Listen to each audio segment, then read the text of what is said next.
Angel and I are honored to be here with you. Excuse me.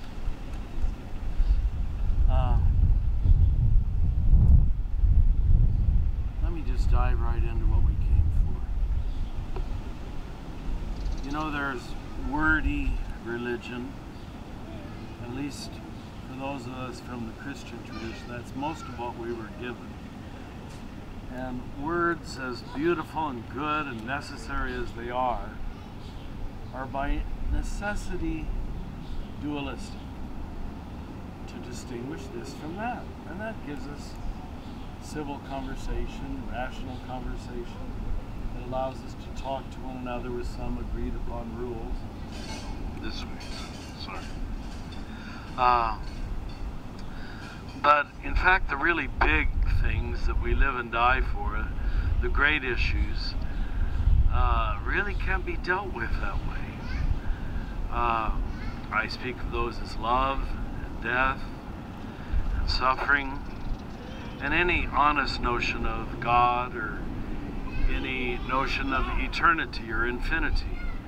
The rational, clarifying mind pretty much closes down at that point. And so we create all kind of arguments to prove that what we're saying is the correct way to say it, the only correct way to say it, when we're all grabbing at straws to try to explain what can't be explained. And it's a wonder of our time that the religion of quiet, of silence, beyond words, is being rediscovered in seemingly every group. And I think we all know that even in our own country we're seeing the death of words in terms of the meaninglessness of them, that they can be used for whatever purpose the ego wants. Not for truth, not for vision, not for hope, not for love, but for power.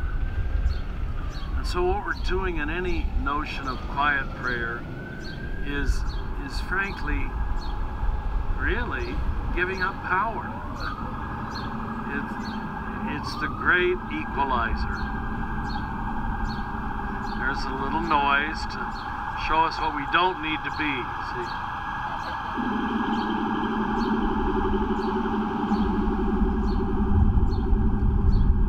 When we sit in silence, the playing field is level. There's not the speaker and the spoken to, the listener and the presenter. There's simply reality. So I think Reverend Angel and I are going to push this back and forth, but you want me to dive right in with a little sit? Yeah, okay. Maybe we'll do...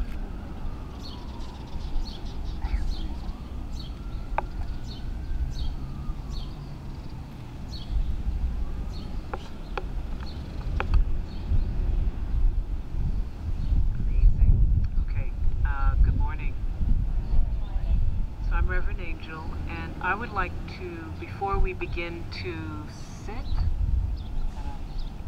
you might have to get from the margins into the mainstream here. Before we begin to sit, I'd like to take a moment to do something that often in contemplative spaces we don't do, which is to take a moment and introduce ourselves to people next to us. And the reason I want to do that, particularly as we're having a conversation about people that are on the margins, about racism, about communities that exist in states in which they are not in the center, xenophobia, all of these things. One of the main features in our contemplative communities too often is the assumption of safety, and that is not true often for people that are marginalized. And so when we come together and we sit, we just assume that everyone is safe and that everyone will be okay just being in silent prayer or being in meditation together without some sense of connection with the people that are around us. We forget that many people that are on the margins, that are oppressed by social structures in the society, cannot assume safety, that in fact their lives, their literal lives, but also their mental and emotional lives are in a constant state of threat. And so that to spend a moment to connect with one another is to, as Father Richard is speaking to begin to have a sense of leveling the playing field from the perspective of we are all here together, rather than assuming that we are all here in a way that allows us to be safe. We actually make a choice to extend ourselves and say, I'm here with you, I'm connected with you, I'm willing to present myself and be vulnerable to you in this moment. So if we could take a moment and just say our names to the people that are around us nearby, and just take a moment, say your name, maybe say one or two words about what is present for you in this particular moment. So it's like a little mini check-in, anything that will actually bring you more present. So we don't have to reconfigure, but just take a minute with the people that are nearest you, and you will decide who's nearest you and it feels like it's good to connect with. But do make sure you don't opt out, that you connect with someone nearby. So we'll just take a minute for that.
Okay, let's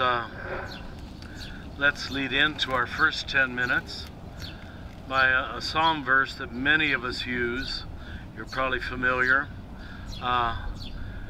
Repeat after me, and at the end of the repeats, Reverend Angel will ring the gong, and we'll be together in silence for 10 minutes. So repeating after me, be still and know that I am God. Be still and know that I am God. Be still and know that I am. Be still and know that I am. Be still and know. Be still and know. Be still. Be still. Be. Be.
I'm sure many of you are familiar with the Hebrew Bible, the book of Exodus, where Moses says to this apparent apparition of God, "What shall I call you?"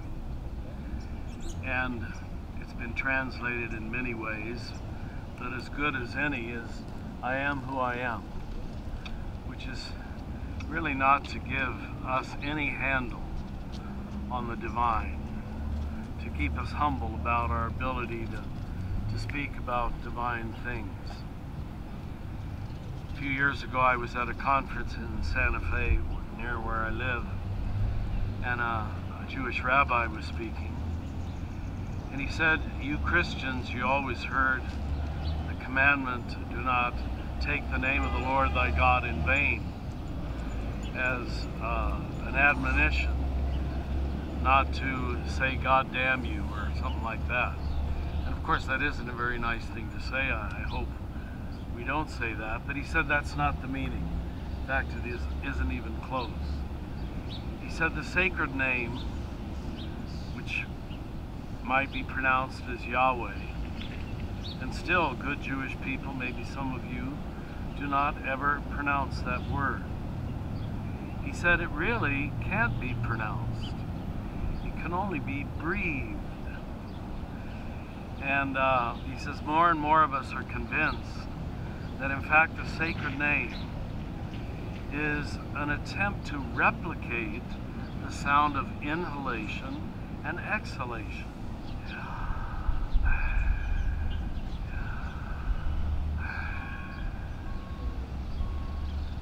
I remember when he spoke this to the crowd, some of the Jewish people actually began to weep because they'd never been told that.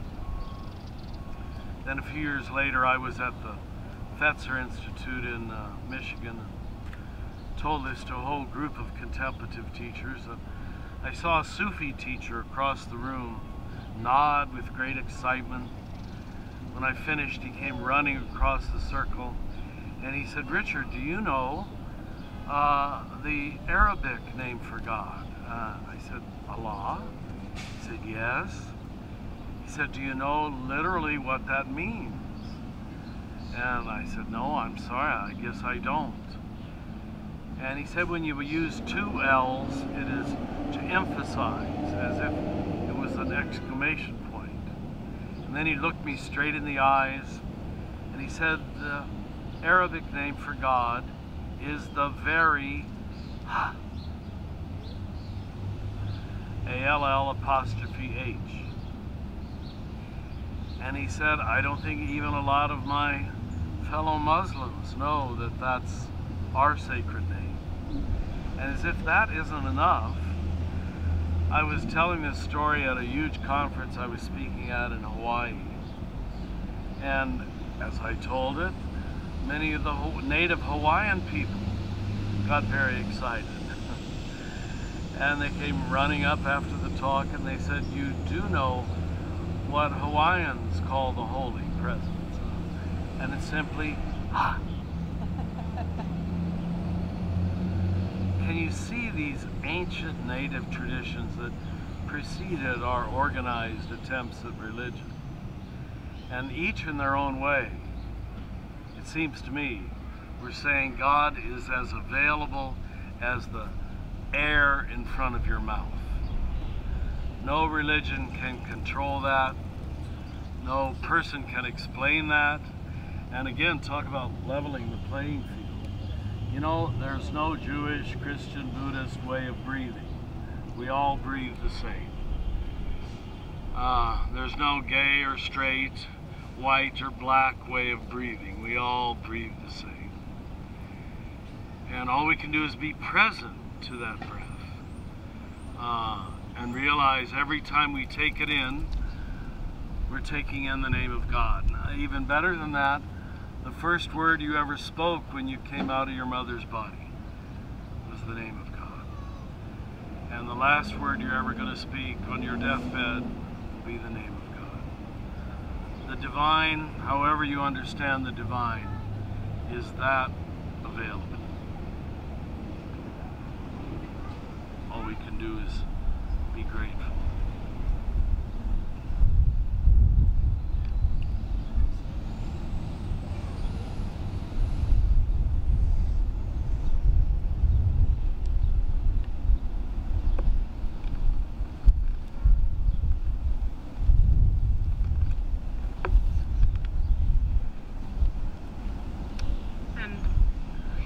we are,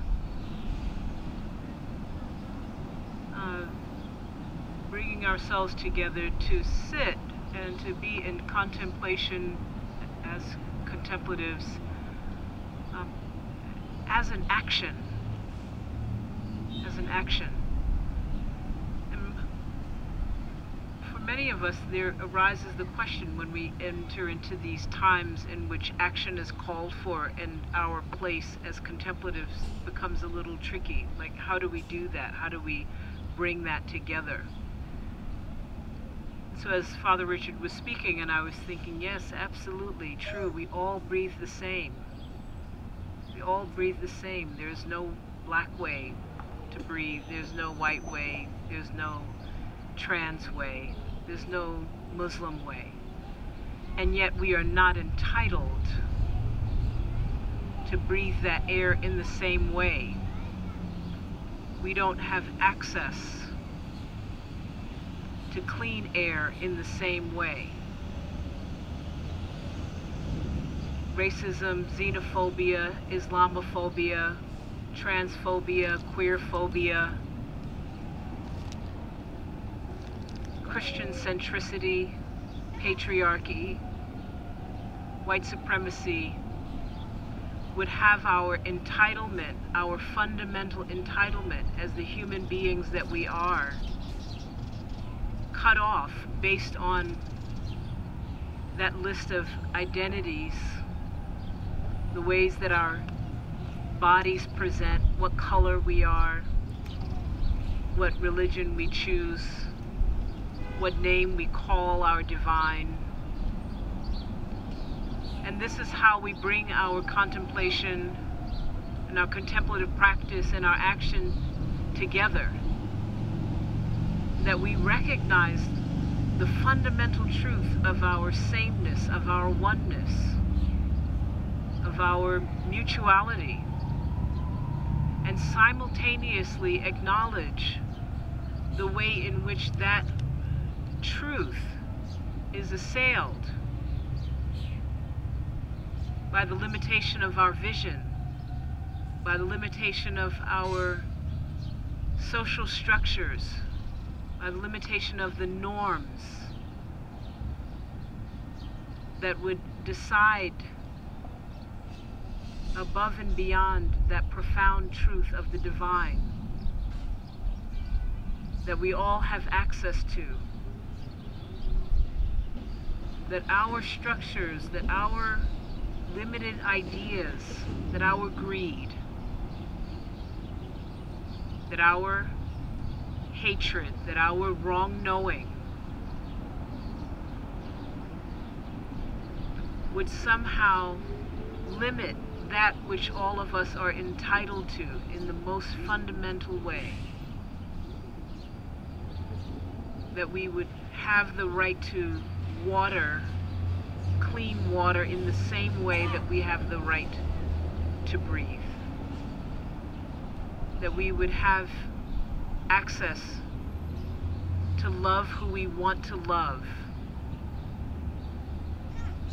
in just the body, the color, the heritage, the lineage that we have arrived here in, all as manifestations, as permutations of that same divine. So our action recognizes the fundamental truth and recognizes the way that that truth is hindered, and that we bring our unity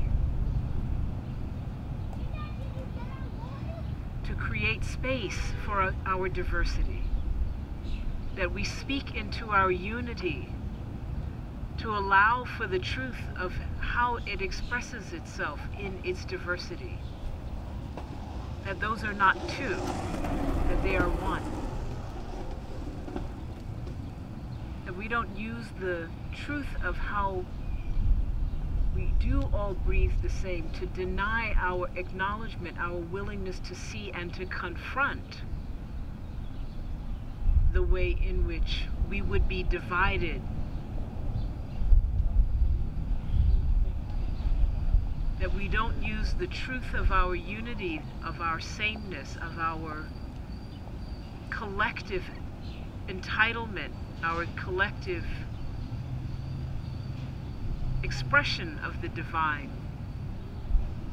to allow us to ignore the ways in which the systems that we inhabit, that we can ourselves become complicit in hindering some peoples from being able to have the access, to allow borders to determine who should or should not have access to basic, not just human rights, but rights to be human. The right to love, the right to name one's own God, one's own divine expression,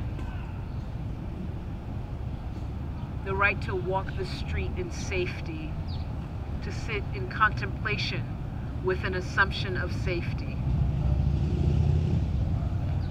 Those of us that are committed to the non-dual must recognize the dualism and recognize how that dualism assails that one truth, that one taste, that one divine. And know that it's not enough for us to simply know that divine in our being, but we must act on behalf of it. Because when we don't act, when we don't show up, when we don't confront the mistruth, the ignorance of our oneness, then we actually are complicit in duality. We are complicit in racism. We are complicit in white supremacy. We are complicit in Islamophobia. We are complicit in denying the truth of love in the many ways that it is expressed. We are complicit in denying that breath in particular people's bodies. So that is how we bring together that unity, that knowingness that we have deep in our bodies, that we meet in contemplation, that we cannot name with words. We do it in the form of expressing that unity, expressing the truth of that through our actions, in the same way that we allow for the truth of it to enter into us, to come into our knowing through our contemplation. So that our contemplation is not enough. And likewise, our action alone is not enough. That we hold these apparent two together as one, to express an ultimate truth that both allows unity and allows the way in which it is expressed in our diversity, in our multiplicity, in our myriad ways. But knowing that we have to stand up for that, we have to sit for that, we have to take action for that. And we have to sit for that. So let us sit for another 10 minutes together.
one of the, I think, almost foundational principles of contemplation is that this thing, one thing, is the doorway to everything. Poets seem to understand that more than most of us. That the mind doesn't seem to be able to settle or rest or focus when it tries to begin with everything.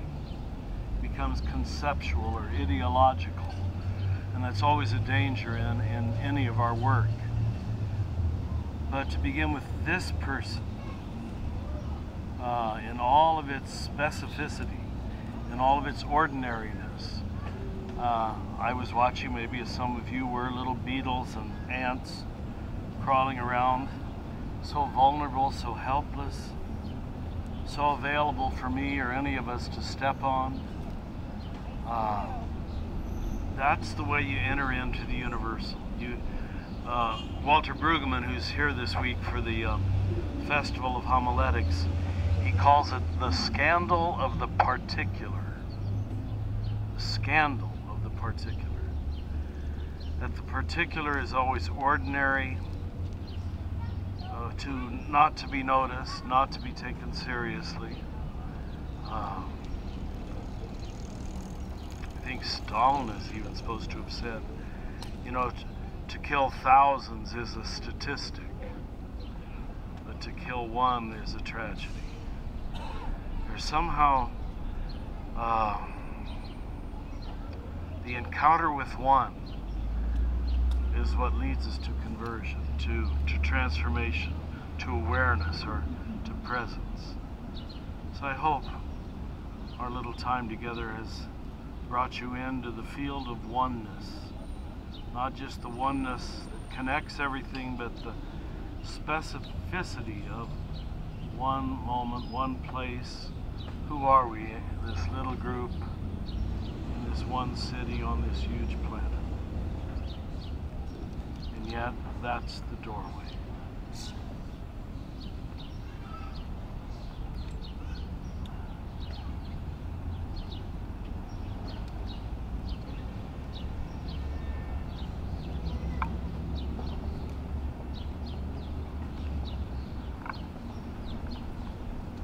Of course, Father Richard was reading my mind while I was sitting here.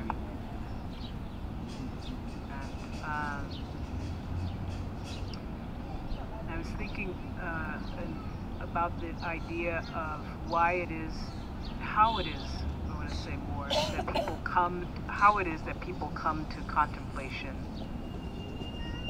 And at least from the stories that I have read, and certainly from the story of the historic Buddha, it seems like we get that wrong, right? And people sort of go, oh, I want to go and meditate, or I want to become a monk, or I want to become a meditator, or a contemplative, or this.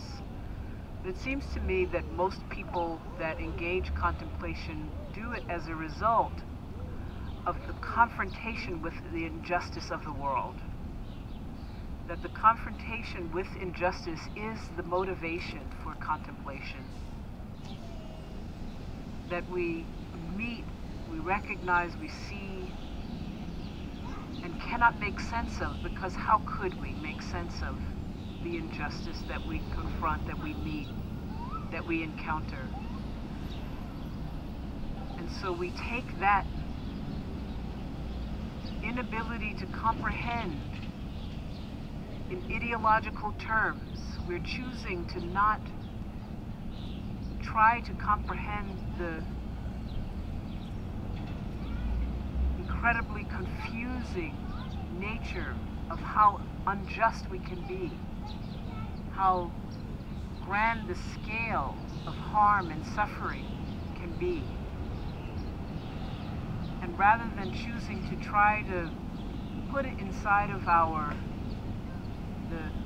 the everything box that Father Richard spoke of, in which we become then analytical and ideological, we drop it into that place in which we don't have words for, but we come into a connection with it, an understanding, not a meaning making, an understanding not a meaning making, right? But a belly level understanding of this, or a holding, if you will, of this complexity of how beautiful and amazing and glorious the world can be, and how joyous and how simultaneously we can run ourselves into ruts of creating and being complicit and being vehicles for suffering, for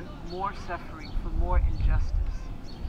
So it seems to me that our contemplation is motivated by the confrontation with injustice. That's the value, really, the value proposition, if you will, of choosing the contemplative path, is that we allow it to create a space to hold the complexity, to essentially give up meaning, to give up the power of trying to make meaning out of it and to simply hold it. But out of that holding, out of that choosing to hold that, our own particular truth arises as an action of how to meet the everything. So our particular truth, where I stand, how I am, who I am, my location, the action that I am called to do in response to that suffering, in response to that injustice, arises out of this contemplation, if I allow it. And it's not ideally, or it's at least my ideological response is mitigated by my contemplation. I'm relieved of the burden of trying to have the answer, and simply left with my particular truth, and allow that to be, for that moment and for that time, sufficient to meet the everything, that my particular